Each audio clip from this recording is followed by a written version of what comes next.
If there was, again, any harm, it was not deliberate, and I don't think it was excessive. Okay, so are you going to hold them accountable? Because we have pictures of them holding their batons, getting ready and beating people. I mean, I'm looking at it now as I'm talking to you, kicking, beating. And as you know, hundreds of people have been injured and many have had to go to the hospital. I mean, I guess the question is, you know, didn't you just play right into the hands of the secessionists, the Catalonians, who you were trying to hope that they wouldn't vote for independence? You played right into their hands.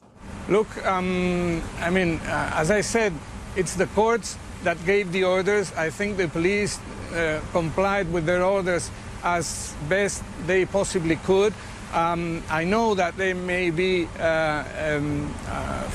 pictures that suggest otherwise. There was also harm suffered by the forces, the police forces. You know, you said that there are many people in hospitals. As far as I know, there were 2. You know, they say that there were 800 or more injured.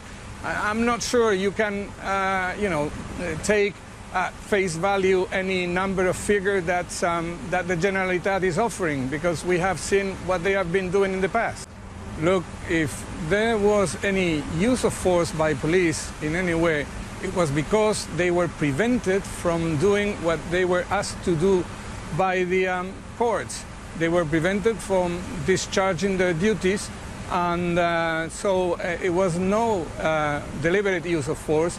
It was no excessive use of force, and we have acted as we have always acted, you know, proportionally and with as much care as we possibly could.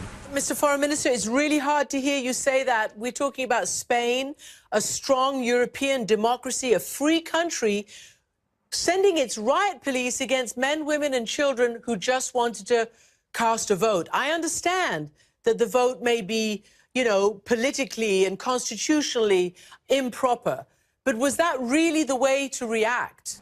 Well, look,